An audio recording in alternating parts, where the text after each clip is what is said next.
Should I kick it off? Yeah, let's go. All right.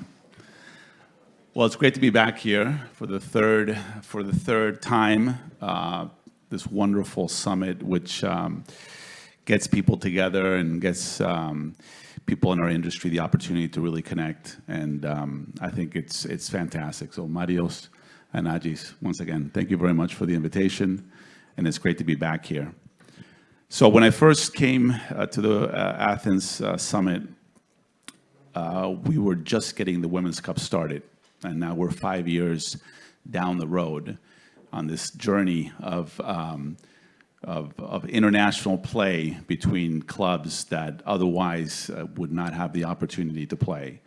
In the graph, I think you get an opportunity to see we've had 24 clubs thus far, representing all continents. We've deployed tournaments in 3 continents, in 5 cities, and had some really just incredible experiences with the event. And we've learned a lot on what it's like to put together a global league of football. And I think today we can say that the Women's Cup has carved out its place in the women's football world and given the opportunity for these never-before-seen matchups, which was our objective and our goal from the beginning. So this last year, we had 2 new events in 2 new territories. We played in Sao Paulo, Brazil, in July, and then we played in Milan, Italy, in August. But before I dive any deeper, I guess, Adrian, I'll give it to you for an intro. Brilliant, thank you. First of all, thank you for having me here. It's great to be here in Greece. Obviously, the weather is a lot better than yesterday. I got off the plane yesterday and it was pouring, and I thought, oh God, no. Why leave England for the rain? But yeah, this view is fantastic. I'm Adrian Jacob. I'm head of football at World Sevens Football. Excuse me. Before that, I was executive manager, chairman at Chelsea Women for 12 years. And I think obviously during that time, we've seen such an amazing, huge growth in women's football on so many different levels. And World Sevens, we had our first tournament in Portugal, in Estoril in May. We had 8 teams from across Europe, so Manchester United, Manchester City, Bayern Munich, PSG, Ajax, Benfica, Roma, Rosengard. I got them all there for once. And it was a tournament over 3 days, 7-a-side. We wanted to promote a real sort of festival feel where the players were at the heart of everything. And it was a great success digitally, a great success player-wise. And I think we really captured the market in doing something different. And I think, that's obviously what we're going to be talking about, I suppose, disrupting the women's space, doing different things, not necessarily following the same routine and the same pattern that we've seen for so many years and so many clubs or leagues have followed. And actually, women's football, I adhere to what Mario said about it being a startup. It is a startup, but I think we're now probably on 2nd, 3rd phase. And actually, it's the longest overnight success story in history, women's football. But there's so much more we can do. And I think more than anything in women's football, there's that opportunity to take risks. And there's that opportunity to do things differently, which JP's doing, we're doing. And I think we don't need to have the identikit of what's happened in men's football and follow that. There are so many opportunities in women's football which either aren't there in men's football, or why bother with men's football? Just go straight to women's football, quite frankly, because it's more fun and it's, there's a lot more that we can do with it. So I think, that's a little summary so far of where we've been, where we're going. And next year, we've got our next tournament in Fort Lauderdale in December, where we are having clubs from the US, Central America, South America. Announcements coming soon, so stay tuned for that. And then next year, we're hoping to have 3 tournaments: Asia, the Americas and Europe again, but all different clubs. And I think, you know, as JP's shown as well with what's happened at the Women's Cup, there are so many great clubs out there and so many opportunities that we can all grow this amazing sport together. So, by the way, I did attend the World Sevens, and I thought it was just an amazing product. So, congratulations. Thank you very much. And there's a lot of synergies actually in you know, our tournaments. We are a regular format, 11v11. You guys are 7v7 in a much faster format. But this is exactly, I think, where we're going to take the conversation today, which is about innovating. You know, what needs to be done today to attract audiences. So one of the things that we've discovered in the last 5 years is that we've had a much easier time attracting people on TV that we've had at the stadiums. So the TV audiences have been really good, actually, whereas we feel we could have larger in-stadium audiences. And that's a dilemma that I think we're seeing in women's football around the globe. So as we've deployed tournaments in different continents, we've seen different levels of maturity of each particular continent. So I think I like to break it down into three regions for women's football and the stage of growth in each region. One of them, obviously, is the United States. That's your mature product. In the US, you see very large TV audiences. The stats actually show that the finals of the NWSL doubled in rating the finals of the MLS. So you have a TV audience that's very healthy for women's football. You have a stadium attendance that's very healthy for women's football. You have clubs that are averaging, you know, sellouts or otherwise, you know, 10 to 15,000 at their stadiums. Some of the stadiums have that 10,000 capacity, so they're at capacity. So it's a very interesting market. I'll give you a data set on TV broadcast rights. You had a TV deal for the NWSL that was $1.5 million back in 2022. $1.5 million for the entire season. And that was on Lifestyle Channel, which was a channel that was kind of lost in the grid of the cable system. When the NWSL renegotiated their TV deal in 22, they got a slew of very high-profile broadcasters, including Amazon Prime, including CBS, including ESPN, ION, to pitch in and bring that broadcast deal from 1.5 to 60 million in one cycle. That's a 50x growth in one cycle. So that was impressive, right? Okay. So the MLS deal for half the audience that the NWSL draws on TV is 250 million a year. So the women are getting 5 times less for double the rating, right? So that doesn't sound like it's an equation that makes much sense. But since the US is a mature market with regards to women's football and with regards to the appreciation of the women audience, now the league is negotiating a new contract when this one expires in 2027, and the estimates are it'll go up to over 200 million, correct? So in just 7 years, the NWSL would have achieved a growth in their TV deal from 1.5 to 200 million, which is remarkable. Now, the same probably cannot be said yet for Europe, if I'm not mistaken. And we see this when we do our events in Europe. So in the United States, we have a TV deal, the Women's Cup. We have a very good TV deal with a company called Vizio Watch Free Plus. And Vizio is now owned by Walmart, so they're a big corporation, and they see the value in women's football. And they pay very handsomely for the rights for the Women's Cup. And so in the US, we have the full support. It's very important to have that TV deal that gives you that sort of coverage, not only because of the reach, Vizio gets to 30 million homes in the United States, but also because of the fact of the economic support, because these events are very expensive. Right? Adrian will tell you that. Very expensive to produce. So what we find is that we're covered in the US, it's a mature market, things are growing, it's going great, but then we leave the US, we come to Europe, and it's a different story. And here in Europe, attendances are low, but also TV deals are low. And so this is where I think Europe needs to step up, right? Because I think somebody mentioned yesterday that you were watching 2 or 3 camera broadcasts in some of the leagues, right? We do 10 camera broadcasts for the Women's Cup.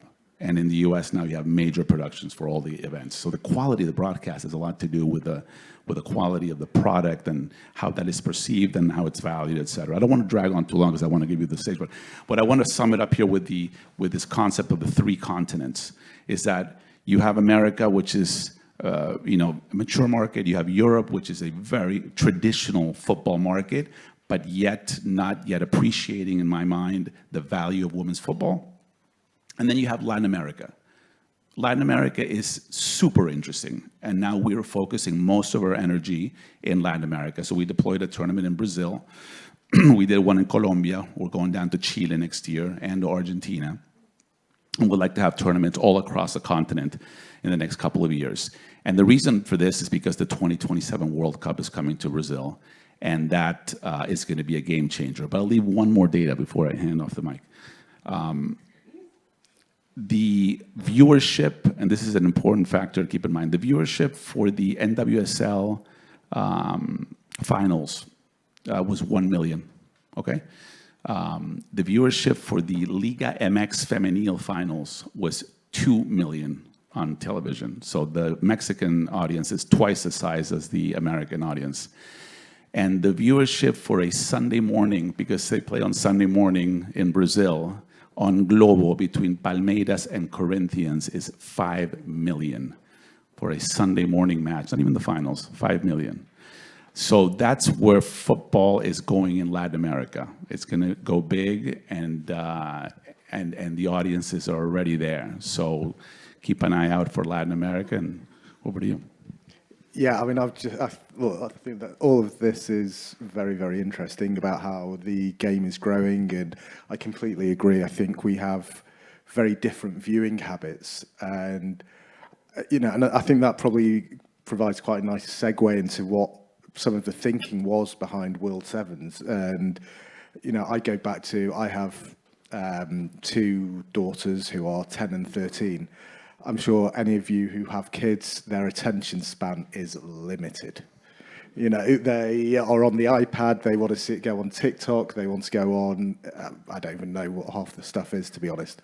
And I would take my daughters to, when I was at Chelsea, I'd take them to games. And honestly, they were more interested in what suites were at the stadium than watching the game.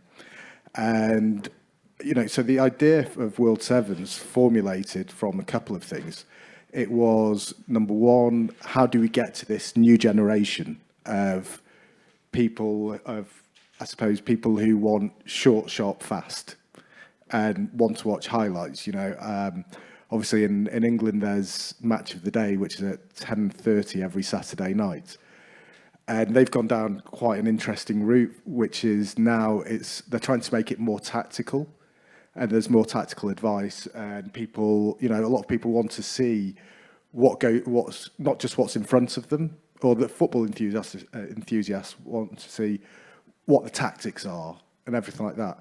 And I think we've got to a stage in football where everyone is a tactical expert, and everyone, people will come up to me and after a game go, oh, they were playing in a low block, we were playing in a high block, a mid block.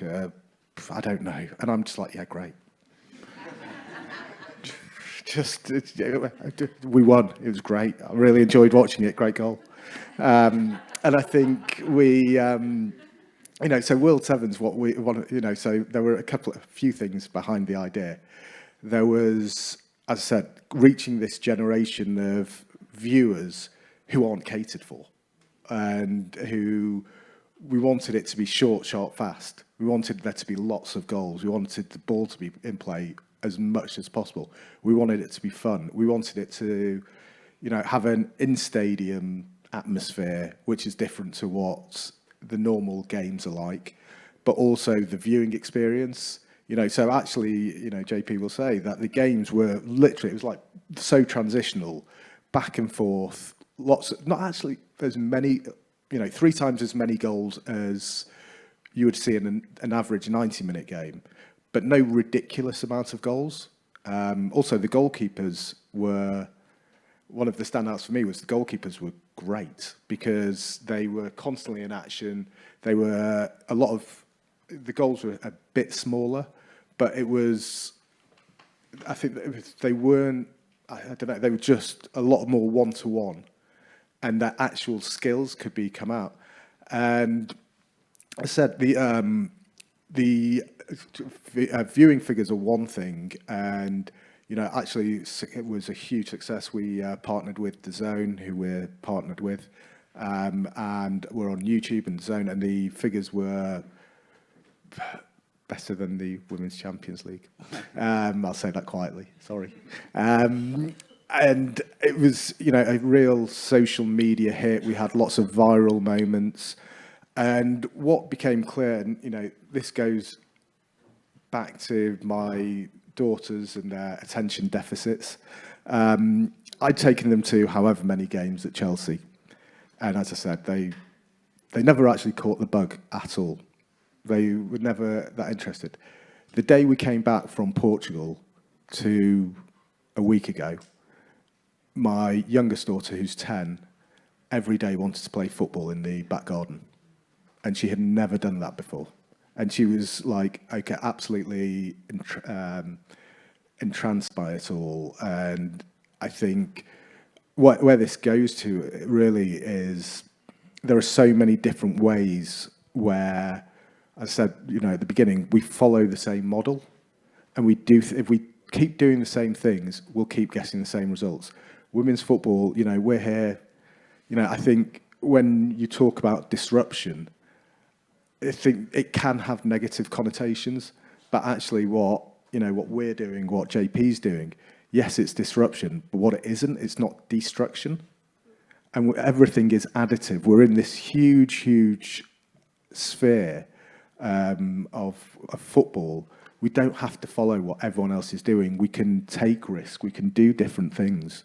And we can really, and not everything is going to work. But there's a huge space there to really go for things and make things just slightly different, which, as I said, I think we're both doing. Absolutely. And to that point, I think you've hit it on the nail on the nose with regards to what a disruptive event the 7v7 is, and because of the fast pace and because it's catering to an audience that is looking for or has a lower attention, lesser attention span, which is what we're seeing all across the industry, right? I mean, that's not a secret that the viewing, the audience, especially the younger audience, is a lot less patient with these 90-minute games, and they need to be stimulated permanently. Now, one of the things that we are doing now, we are tweaking our model. And I'm going to show you something today that we tried out this summer and that we loved. There's a few of you here in the audience that were in Milan to check it out. And I think this is a little bit of where we want to head and where we want to go.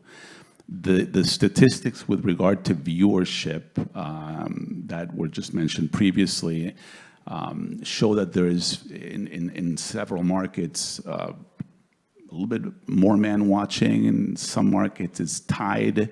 But the future of women's football is a predominant women's audience. And there's a lot of market out there for events and products that cater to that women audience to be able to thrive. And we've realized that we are now finding more of our niche in this new format that I will show you here in a minute with the video. We will continue to do our global series events, which are traditional, tournaments at traditional stadiums. But more and more, we're going to do our special events, which are a fashion and football mix that has been tested. I know Amanda has been doing this very successful in Legia, and others. Well, Laura, you've done this with your with your bar in England. And I think it's Victoire has done this with Mercury 13 at Como very successfully as well. I think it's where a little bit where the market is going. So what I'd like to do now is I'm going to show you a quick video, a sizzle reel of our event in Milan, and then I'm going to talk a little bit about how this could work out for women's football in the future. So the video, if we have it.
Here for the Italians, and that is a superb strike.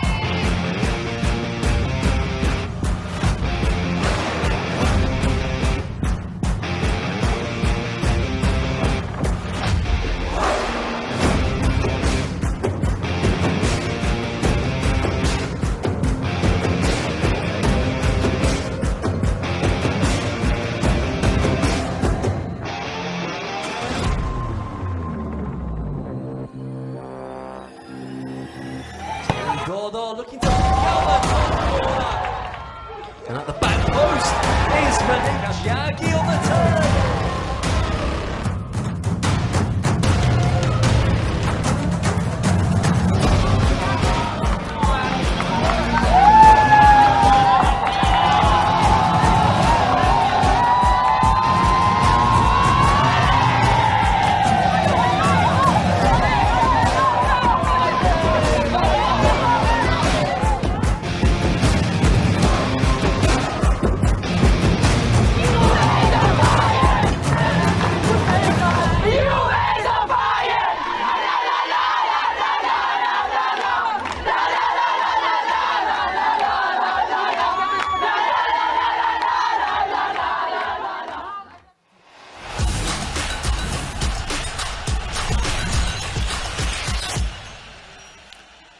So, thank you.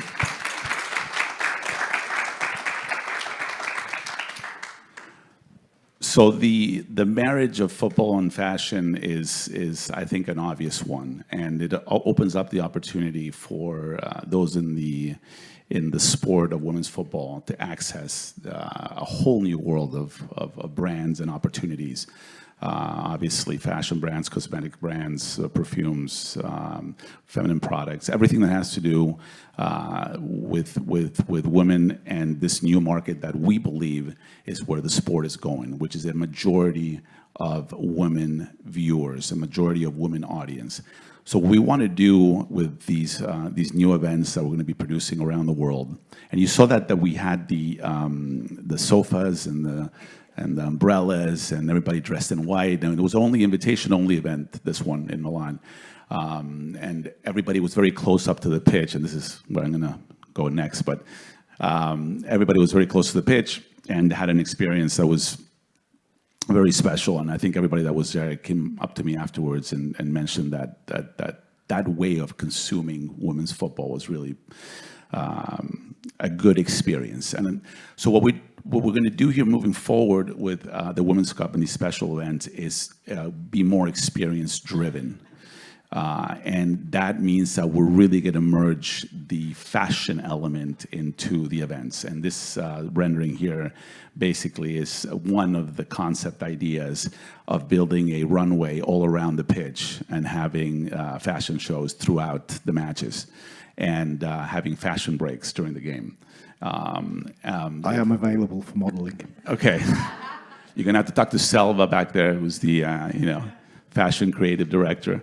But anyway, so we are very optimistic that this new model will allow us to tap into a larger female audience by providing all kinds of entertainment associated with the football match itself.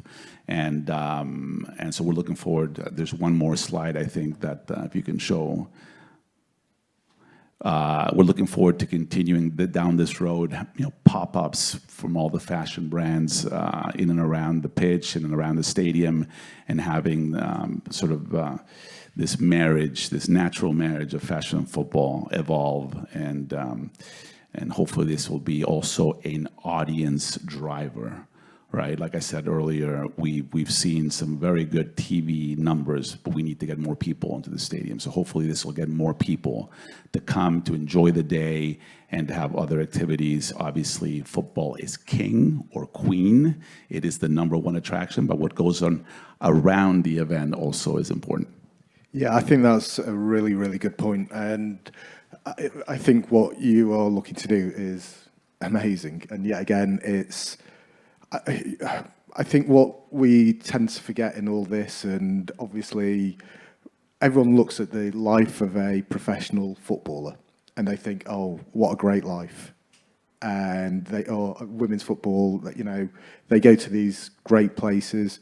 You see a hotel, you might go for a walk. It's, and I think what things like this do, what World Sevens do, is it brings the fun back.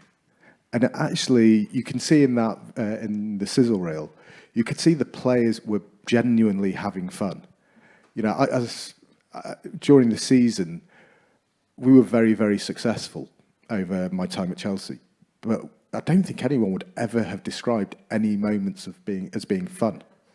It was, the last 3 months were, in the lead up to finals and titles, were some of the most stressful times anyone could imagine. You didn't actually have any time to enjoy it. It was very much, we've got to win. Okay, get to the next game. Win. Get to the next game. And then when players do actually win, there's 3 overriding sentiments, or there were at Chelsea. Number 1 was relief. Like, oh, thank God we've done it. Number 2, there was a bit of joy, like, right, we're going to enjoy this. And very, very quickly afterwards, it was like, okay, that's done. Let's move on to the next. And you have events like the Women's Cup, you have events like World Sevens, and actually players can be people. Players can actually take advantage of what they've worked so hard for and experience different things. And because of that, you see the players' personalities. And actually, that is worth so much more than a player turning around, you saying to a player, okay, we're going to pay you to do some branding, and then they'll go through the motions. So what we did, and we were quite loose with the players with what they can and can't do at World Sevens, and we had player introductions where each player would come out individually, and we just, they had the music coming on, the team music, and we just left it at that. And the players organically started doing these ridiculous warm-up run-out routines. And in the end, basically, Bayern Munich and Man United were having battles to see who could come up with the most intricate and the most fun things. That was them. That was the players. And it sort of goes back to the tactics thing, that in a tournament like yourselves, look, every player is competitive as hell. When they get, you can say it's a friendly, you can say it doesn't matter. Every single player will compete at the highest of their abilities because they are competitors. But the difference being, there's a different sort of pressure. So when they're playing in the Women's Cup, when they're playing in World Sevens, they can enjoy themselves a bit more. They can express themselves a bit more.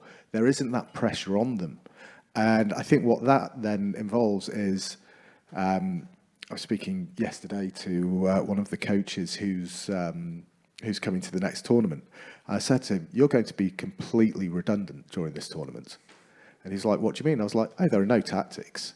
I was like, you can't turn out with like we're going to turn out with a 3-2-1 formation. I was like, basically, the players are just going to do what they want, but they're so good that they can express themselves in different ways. And so that creates the atmosphere.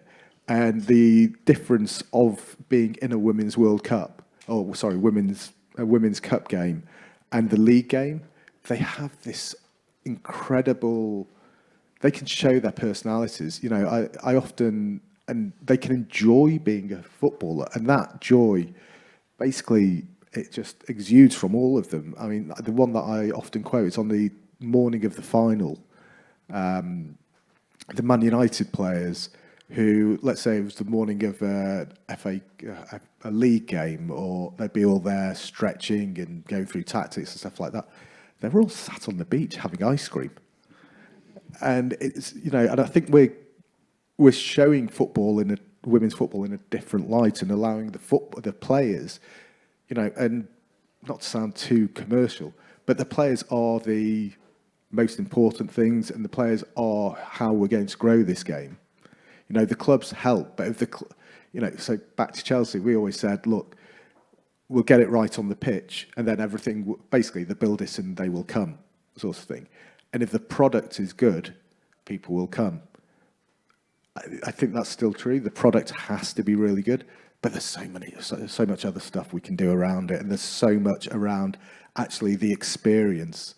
So we built our stadium within the stadium at Estoril, which is what we're going to do in Fort Lauderdale and moving forward. And it's just creating these different experiences, and not the grind, I suppose, of a league season. That was amazing. That was amazing in Estoril. I think a lot of people here were there, and they got a chance to see the level of production that you put together. That was, I think, second to none. As a event promoter, I can appreciate when somebody does things like world class. So that was amazing. I don't know if any questions, I guess.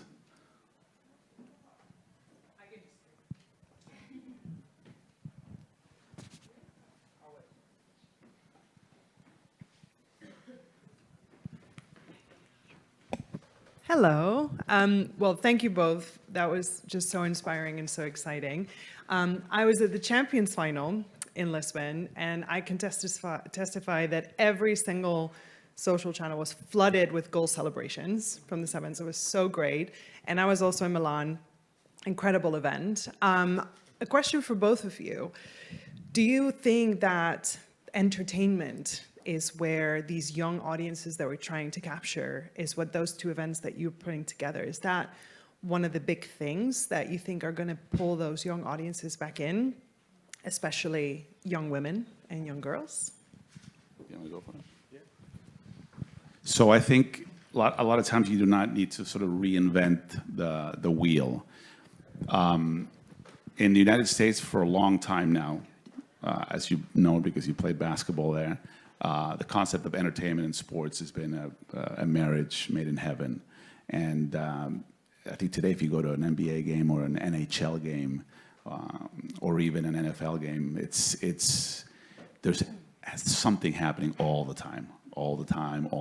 You're just flooded with stimulus and entertainment. And so I think the answer is definitely yes. I mean, entertainment needs to be an intricate part of the sport to capture the attention of the audience. And in football, you have something which is different than the other sports. You have no breaks during 45 minutes.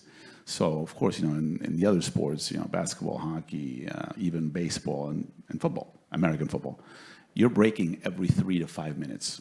So you can utilize those breaks to flood the public with stimulus, entertainment at the stadium, on TV, blah, blah, blah.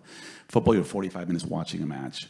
So it's more of a challenge, obviously. So what you need to do, in my mind, is you need to build things around the event that are interesting and that provide that entertainment. So you're catering to all the audiences. So the short answer is, it's, in my mind, fundamental that football, and especially women's football, creates entertainment for its fans.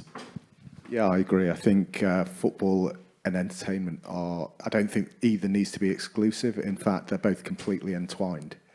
It should, we don't need to just look at a football match and go, okay, we're there for the football. I think there's so much we can copy from, the US sports and how they do things there. I mean, just again, to give a quick example, am I a huge basketball fan? No. I quite like it, but take me to Madison Square Garden any day. And you have the best time. My wife, who has probably less than zero interest in any sports, loves it, because you're watching and everything makes you move towards what's happening on the court anyway. And I think, so I don't think we need to just go, right, let's concentrate on the football. They can work fantastically and should work fantastically in tandem. Hi, I actually have two questions. One is, how do you choose the clubs that are going to participate in each one of the tournaments? And two, you were talking a lot about the statistics and the data around the TV rights. But you're also looking at, as you're saying, for both of you, both questions are, as a disruptor within the space, is it possible to also disrupt the commercial model so that it's not so reliant on the revenues coming in from the TV deals? Because I think that's one of the biggest challenge across the board that we're seeing. And as you said, especially in Europe, it's going to be hard to sustain if this is the main source of revenue coming in. So the club selection on our side has to do with several factors. Obviously, the first one being draw. So we obviously go after the big brands that have big draws, not only attendance-wise, but also on television. Then we always have a local host club, sometimes two local clubs that also draws the local audience. I think the number one criteria for our team selection is affinity. We work with clubs that invest in women's football. So if we see that, a particular brand might be a huge brand on the men's side, but they don't pay attention to the women's team, they don't invest in the women's team, that's a non-starter, because we want partners. So all the clubs we work with are our partners in promoting the event, in making sure it gets all the exposure on their platform. So if they're going to come and just go through the motions and not tell the world, like, for example, I know Martino Rimoldi over there, he used to be the head of Juventus tours and friendlies, and now he's with Inter Milan. We work with both Juventus and Inter Milan, and they go full on promoting the Women's Cup and their participation. They put it up on their women's channels, but they also put it up on the men's channels that have obviously millions and millions. And so that's super, super important to have a partner that cares about women's football. I don't know if you want to answer your team selection, then we'll get to the... Yeah, I mean, we're very similar. I mean, we're not copying you, honestly. But, I think we look at various leagues, we look at who, on-pitch performance is important, but also off-pitch performance, and who good partners are, and who actually believes in the product. And I think one of the really important things that JP said was, yes, we are interested, obviously, in the bigger brands, but if it's a bigger brand on the men's side, and they've let the women's side just plod along and paid no attention, and there are various examples in England of that, we don't engage. And a lot of the times, I'm sure similar to JP, the clubs come to us and we are oversubscribed, but we also, we have a matrix basically of where they're ranked, and whether it's and it changes for every tournament, so it's a constantly moving target. But similarly, we always want local clubs as well. And I also really like the idea of an outlier and an underdog. So someone, so in tournament 1, it was Rosengard, who were smaller, but then we also embrace the whole women's football ecosystem. So, that's really important as well, that, there should be one team, at least one team per competition where you think, hey, where the hell have they come up with that one from? So that's coming for Fort Lauderdale. The outlier is an amazing story. We had Mamelodi Sundowns from South Africa play at our Kansas City event. That was the first time that they'd ever traveled to the United States. Just that experience for them. We've had teams from Japan come in and teams from South America that had never come to the United States to play either. And those experiences are just amazing. If you could refresh the second question on the TV. I'm glad On you the asked. commercial model for the TV rights, right? It's a question really on, is there a way to also disrupt the commercial model in terms of, so that you're not so reliant on TV. the TV, Yeah. right? And I mean, we've all seen the numbers, right, that went into Unrivaled a couple of years ago. So obviously there's an appetite for investment to come into this. But I think I'm questioning whether it's sustainable if you are mainly relying on TV revenues. It's not. It's not. It's not sustainable just on TV. It's definitely not sustainable on attendance, ticket sales. So that's where you need to start doing the 360 and seeing, okay, so you built the platform, right? So World 7 is the platform. The Women's Cup is the platform. Now you're deploying tournaments around the globe. You're hitting markets. You're having these big brands participate. So how can you monetize that? The business side of the event business is basically diversify. And you start looking at different buckets, right? Obviously, the obvious ones are the ones, that we just always discuss. TV rights, attendance, and you have obviously concessions, you have merchandising, and then you have the different ones that you can start looking at. And for example, on our side, we are looking at different products that are associated with the Women's Cup. We're working on a tokenization deal with a company that tokenizes players. They've done a very good job on the men's side. This is a Latin American company called WIN, W-I-N, and they've cracked a very interesting business, which is, I don't know if you know this, probably everybody here is in the industry, so they know this, the clubs get a 5% on all the players they've developed, and that 5% is perpetual for the club that developed the player. And so this company went out in South America and they bought all those rights from the clubs, and then they tokenized the players now. So now they've developed an exchange where those players and their transfer fees and their salaries, and that 5% the club gets goes back to the fans that buy that token. So we cut a deal with them to develop the women's side and to tokenize women, so that this is a benefit also for the players, because we can advance them $25,000, $50,000 against their IPO, and that way they get to also participate in how well their career goes and get money from it, and we generate some income from that as well.